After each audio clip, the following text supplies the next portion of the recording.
తెలంగాణ రైతాంగం వాళ్ళు బాధపడుతున్నారు, కష్టాల్లో ఉన్నారు. రుణమాఫీ చేస్తానని చేయలేకపోవడం వలన, 70% మందికి రుణమాఫీ జరగకపోవడం వలన, మహిళలకు ఇస్తాన 2,500 రూపాయలు ఇవ్వకపోవడం వలన, వాళ్ళ స్కూటీలు తులం బంగారం ఇవ్వకపోవడం వలన,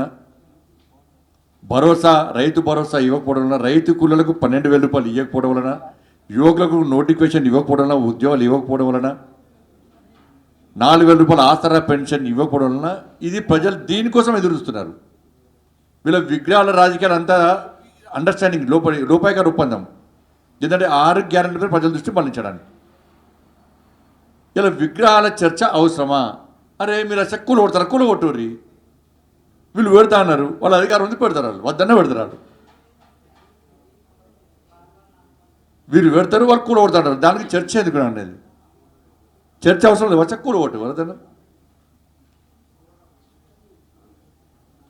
ఇప్పుడు మాకున్నది వాజ్పేయి గారి విగ్రహం పెట్టాలని మాకు కూడా ఉంది, కానీ ఇప్పుడు చర్చ పెడతలే మేము. చాలా 3 విగ్రహాల మీద ప్రజాభిప్రాయం తీసుకోండి మీరు. వాజ్పేయి గారి విగ్రహం పెట్టుడా, రాజీవ్ గాంధీ విగ్రహం పెట్టుడా, ఇంకేమన్నా ఏదోటి. కానీ మేము అంటున్నాం, అది మేము చర్చ జరుపుతున్నామా? కేసీఆర్ బతికేవాడు కాదు పాపం, నేను బతకాల పాపం, నేను 2 రోజులు బతకాల మేము కోరుకుంటున్నాం. వ్యక్తి తెలంగాణ మనోడు మర్చిపోయానండి. కాబట్టి నేను చర్చ తీసుకొస్తలేను, విగ్రహాల చర్చ నేను వాజ్పేయి గారిది పెట్టాలన్నా లేకుంటే ఇంకోటి పెట్టాలని చర్చ తీసుకొస్తాను. ఆ చర్చ వద్దు అంటుండే నేను. 6 గ్యారెంటీల మీద చర్చ జరగాలని నేను అంటున్నా. కాబట్టి దీన్ని డైవర్ట్ చేసే ప్రయత్నం చేయదు. టీవీలలో కూడా డిబేట్ కూడా దాని మీదనే జరగాలి.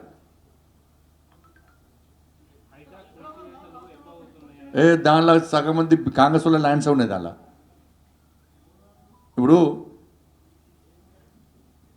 చిన్న చిన్న గుంటలు గజాల జాగున జోలికి పోతురు, కానీ 5 ఎకరాలు 10 ఎకరాలు పెద్ద ఆసాంలో జోలికి మాత్రం పోతలేరు. దీని వెనుక తతంగం అంతా వేరే ఉన్నది, మళ్ళీ అంత కలెక్షనే. దానిలో కాంగ్రెస్లో ఉన్నది, బీఆర్ఎస్లో ఉన్నది, మళ్ళీ కాంప్రమైజ్ అవుతారు వాళ్ళు. ఇచ్చి పుచ్చుకునే ధోరణి మీద, అది ఇచ్చి పుచ్చుకునే ధోరణి. కాబట్టి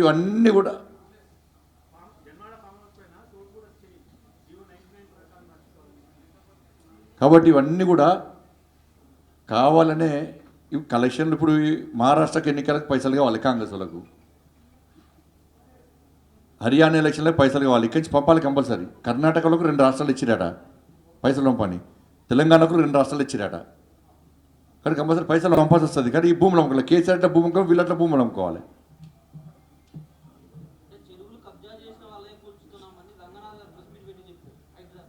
ప్రెస్ మీట్ ఆ రంగనాథ్ సార్ నా మీద కూడా పెట్టిండు ఒకసారి, రాసిస్తే పెడతారు, ఏమున్నది, నా కూడా పెట్టిండు ఒకసారి ప్రెస్ మీట్. ఏం లేదు, నోటి ఏం పెడతాడు ఊరుకాడు ఆయన. చాలా సంసారి బాగా, ఆయన చాలా మంచివాడు, అమాయకుడు పాపం. మాట్లాడడానికి అకలు ఉండాలి, నకలు కొట్టడానికి అకలు ఉండాలంటారు, మాట్లాడడానికి ఉండాలి. ఈయన ఫామ్ హౌసే కదా, ఈయన ఫామ్ హౌస్ డ్రోన్ వేయిందని రేవంత్ రెడ్డి మీద కేసు పెట్టి ఈయన ఫామ్ హౌసే కదా. మరి కేసు పెట్టిన రేవంత్ రెడ్డి మీద ఇప్పుడు నీ ఫామ్ హౌస్ మీద డ్రోన్ ఎగ్రేషన్ అని చెప్పి రేవంత్ రెడ్డి గారి మీద కేసు పెట్టినావు. మరి ఎవరి ఫామ్ హౌస్? అప్పుడు నీ ఫామ్ హౌస్ అని కేసు పెట్టినావు కదా, ఎందుకు పెట్టినావు మరి? ఇప్పుడు లీజ్ అప్పుడు నీ ఓను. టీఆర్ఎస్లకి అదే పాలసీ వాళ్ళది, బీఆర్ఎస్లది. వాళ్ళు చేస్తే సంసారం, ఇంకో చేస్తే వ్యభిచారం. తిట్టాలని రాసి ఉంది ఏమన్నా? మొన్న గోపాటు మొన్న విమర్శించినాం. ఇప్పుడు విమర్శించేది ఏది? కాంగ్రెస్ పార్టీ విమర్శిస్తే ఎవరు విమర్శించారు? హైడ్రా విషయంలో మాట్లాడారు, ఎవరు మాట్లాడినా? బీఆర్ఎస్ బీజేపీ ఒకటే అన్నారు, ఎవరు మాట్లాడారు? కేసీఆర్ గారు ఏమవుతాడు? గవర్నర్ అవుతాడు, లేకపోతే ఇంకో అవుతాడు. మాట్లాడేది ఎవరు? నేనే కదా.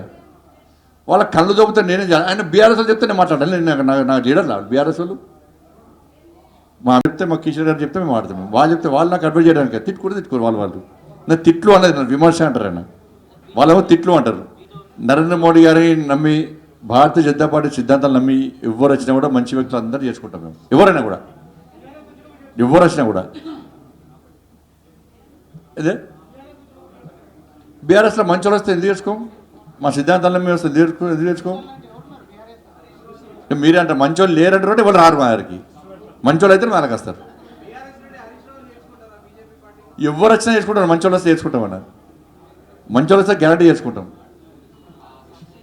మంచోళ్ళు ఎవరు చెడ్డోళ్ళు ఎవరు మీకు తెలుసు కదా అట్లా ఎవరుంటే మీరే పంపురు మంచోళ్ళని చెడ్డోళ్ళని కాంగ్రెస్ పార్టీ పంపురు